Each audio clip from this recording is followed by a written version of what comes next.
ብሩክና ሀይሚ ሀብን ፕራንክ አድርገውታል። የልደት ቀኑን ምክንያት በማድረግ ድንገት ሄደው ልደቱን አክብረውለታል። ሀብ ፈጽሞ ያልጠበቅኩት ነገር ነው ሲልም ተደምጧል። በመቀጠልም ለሙሼ በጣም ደስ የሚል አጠር ያለ ግጥም ገጥሞላታል። ሀብ የተጻፈ የተዘጋጀ ግጥም ሳይሆን እንደዚሁ በድምጽ ነው የገጠመላት። ምክንያቱም ይህን ፕሮግራም ፈጽሞ ስላላሰበው እንደዚህ ረዘም ያለ ነገር አላዘጋጀም። ሀብ የገጠመውን ግጥም እንደዚሁም ደግሞ ሙሼ የሰጠችውን ምላሽ አስገባላችኋለሁ ቪዲዮውን። ሌላ ቡራ የቀና ይመስላል። በተለይ በግጥሙ ላይ በጣም ቁም ነገር አዘል ነው እና እሱን አስገባላችኋለሁ። ሀብ ልደት ቀኑን እንደተናገረ ግልጽ ነው። እንደዚሁም ልደቱን ቀለል ባለ ነገር አክብሮ ከተወሰነ ሰዓታት በኋላ ግን የተፈጠረው ነገር ደስታ እንደተሰማው እንግዲህ ከዚሁ ላይ የሚያስታውቅ ነው። ናኒ ራሷ ከሀብ ጋር ቀለል ያለ ልደት አክብራለት ነበረ። ነገር ግን ሀይሚና ብሩክ ይዘውት የሄዱት ሀሳብ ደግሞ ይበልጥ ሙሉ ቤተሰቡን የሚያስደስትና በተለይ ሀብ ደግሞ ያልጠበቅኩት ነገር ነው በማለት ደስተኛ ሆኖ ሲናገር ተደምጧል። እንግዲህ ጨረቃዎቻችን ሰዎችን ለማስደሰት ኦዲየንሶቻቸውን ለማስደሰት ብዙ ጊዜ የራሳቸውን ፍላጎት ወደኋላ የሚተዉበት ጊዜ እንኳን ይኖራል አስተውላችሁ ከሆነና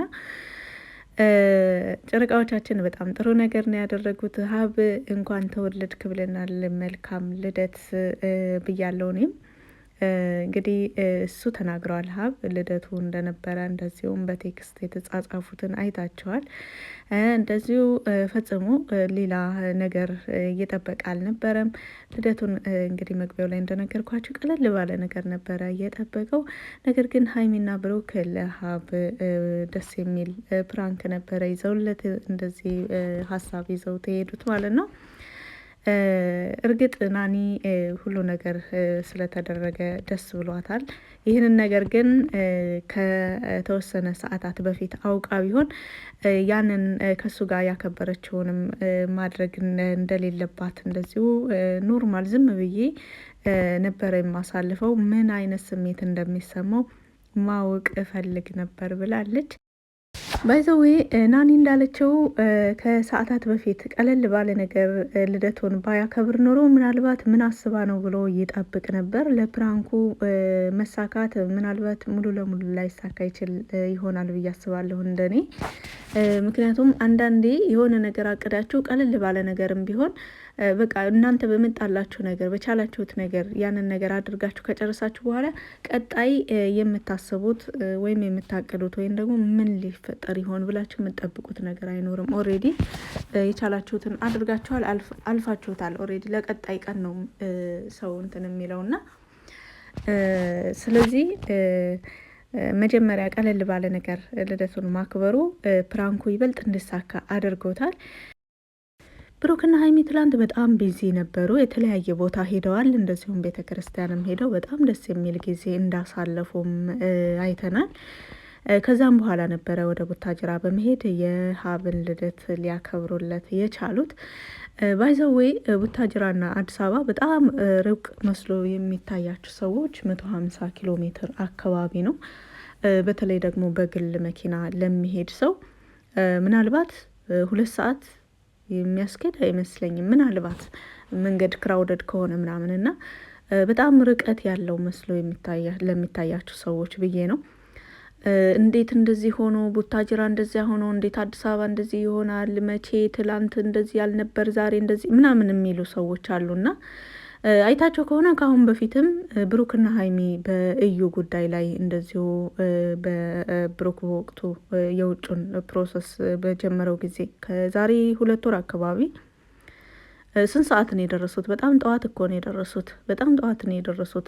ታስታውሱ ከሆነ ብሩክ ሀይሚን ቀድሟት ገብቶ ሀይሚ ደግሞ እቃዋን ይዛ ልትመለስ ስትል ረፋድ አካባቢ ነበረ። እቃዋን ይዛ ልትመለስ ስትገባ ብሩክን ደግሞ ቤት ውስጥ አገኘችው። በዛው ተናዳ ሻንጣዬን ይዤ እወጣለሁ ብላ ሻንጣሽን ይዘሽ አትወጭም፣ እወጣለሁ አትወጭም የሚል አይነት እንትን አይታችሁታል ብዬ ቪዲዮን ተስፋ አደርጋለሁ።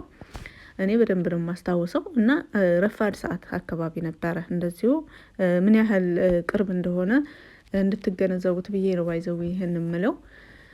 በጣም በቃ የሆነ ከአዲስ አበባ እስከ ናይሮቢ ድረስ ሁሉም የሚርቅ ይመስላችኋል። እንደዚሁ እኔ አላቅም ከየት እስከ የት አድርጋችሁ እንደምትስሉት አላቅምና 150 ኪሎ ሜትር ብዙ የሚያስኬድ መንገድ አይደለም። በየጊዜው የተለያዩ ነገሮች እየተሻሻሉ እንደሚሄዱት ሁሉ የመንገዱ አመችነት እንደዚሁም ደግሞ የሰዎችም የትራንስፖርት እንደ ልብ ማግኘት በተለይ ከባስ ወደ ግል መኪና የተለያየ የተሻሻሉ ነገሮች አሉና ይህ ነገር ደግሞ በፊት ከሚወስደው ሰዓት ይበልጥ አሁን ላይ በጣም በአጭር ጊዜ ውስጥ በአጭር ሰዓታት ውስጥ ረዥም ኪሎ ሜትር መጓዝ ይቻላል።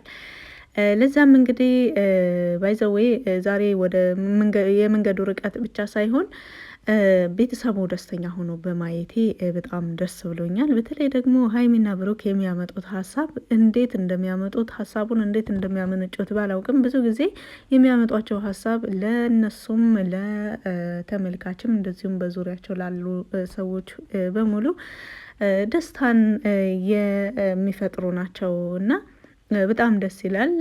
ምክንያቱም በዚህን እንግዲህ ትላንት በተለይ በጣም ቢዚ ሆነው ነው የዋሉት። ብዙ ዝግጅቶች አድርገዋል። እንደዚሁ ደግሞ ቤተ ክርስቲያንም ብዙ ሰዓትን አሳልፈዋል። ባይዘዌ በቃ ከዛ ሁሉ ድክመትን በኋላ ደስተኛ ሆነው ነበረ እዛ እየደረሱት። ሲጀመር ዛሬም ሆነ ነገ ወደ ቡታጅራ መሄዳቸው አስፈላጊ ነበረ፣ ግዴታም እየሆነ ነው። ምክንያቱም እዩ ልጄን አላስመረምርም ብላለች። ለምን አላስመረምርም እንዳለች እና ይህ ነገር ደግሞ ብሩክ ለረዥም ጊዜ ሲጠብቀው የነበረው ጉዳይ ስለነበረ አሁን ላይ ብሩክና ሀይሚ አብረው ሄደው ሁሉን ነገር አጣርተው ሁሉን ነገር ተጨባጭ የሆነ መረጃ ይዘው ለመምጣትም ጭምር ነው የሄዱት። ለምንድን ነው ልጄን አላስመረምርም ያለችው? ወይም ደግሞ ካሁን በኋላ የብሩክን ስም እንዳታነሳ ለማለትም ይመስለኛል። ባይዘዊ ትመጣለች ታስመረምራለች ተብሎ ለብዙ ጊዜ ሲጠበቅ ነበረ። እዩ ልጇን ለማስመርመር በተደጋጋሚ እርግጠኛ ሆና ነበረ የብሩክ ነው ስትል የተደመጠችው። ከአሁን በፊት በቪዲዮም 2-3 ልጅቱ ከተወለደች ወዲህ ለራሱ 2 ጊዜ በቪዲዮ መታለች። በፊትም ልጅቱ ሳትወለድ በፊትም ብዙ ጊዜ በእርግጠኝነት ብሩክ ነው እያለች ትናገር ነበረ እና በፊት የምትናገረውን ያክል አይደለም አሁን እየተናገረች ያለችው። አሁን ላይ ማመን አለበት፣ ከሱ ምንም አልፈልግም፣ የልጅ አባት እንደሆነ እንዲያምንልኝ ነው የምፈልገው ምናምን አይነት ነገሮችን ነው እንጂ ብዙ እርግጠኛ አሁን እንትን ያለችው ነገር የለም።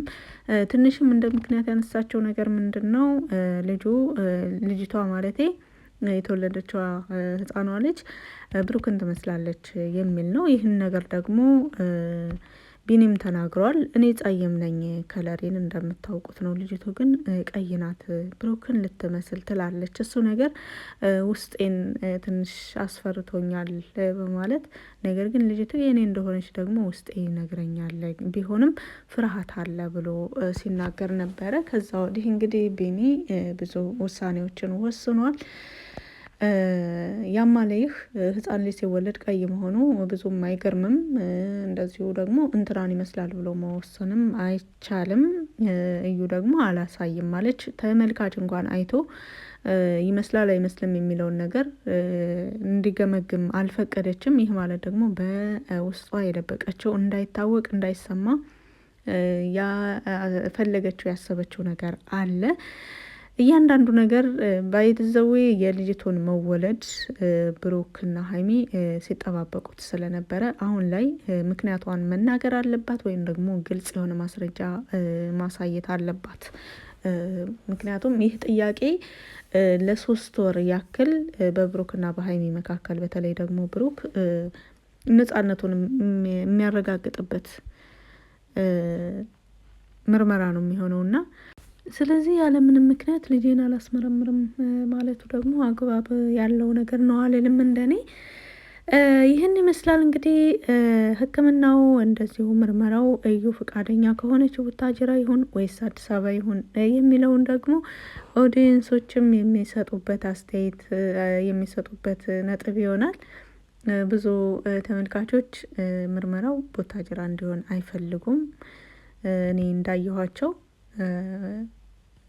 ያነበብኩ ነው ባይዘዌ በነ ብሩክ ቤትም እንደዚሁ በራሴም ቻናል የሚጻፉትን ነገሮች ብዙ ሰዎች ምክንያት አላቸው። የሚያነሷቸው ምክንያቶች ደግሞ ትክክል ናቸው። እውነትም በተለይ አብዛኛው ልጆች የሚጽፉት ምናልባት እዛ ከተመረመረ ውጤቱን የማስቀየር ቻንስ ሊኖራት ይችላል። ምንም ነገር ታደርጋለች አትመኗት አይነት ነገር ነው እና እኔ ለራሱ እንደዛ የነሱ አቋም ነው ያለኝ እና እርግጥ ብዙ ጊዜ ታማኝ የሆኑ ዶክተሮች አሉ፣ በጣም ታማኝ የሆኑ ዶክተሮች አሉ። ነገሮችን በቀላል መሸወድ አይቻልም እነሱን፣ ምክንያቱም ቃል ገብተው ነው ይሄን ነገር በተለይ ደግሞ ዶክተሮች ትልቅ መሀላ ፈጽመው ነው ወደ ስራቸው የሚሰማሩት እና ያንን የሚያከብሩ ሊኖሩ ይችላሉ በሚለው አንዳንዴ ዶክተር ቢታመን ጥሩ ነው። ብቻ እስካሁን ድረስ እዩ ፍቃደኛ ትሆናለች አትሆንም የሚለውን ነው እንጂ አዲስ አበባ ይሁን ወይስ ቡታጅራ ምርመራው የሚለውን ምንም አይነት ኢንፎርሜሽን የለም። በቪዲዮ ላይ ማንኛውንም አስተያየት በኮመንት ስር መጻፍ ትችላላችሁ። ስላዳመጣችሁ ከልብ አመሰግናለሁ። መልካም ጊዜ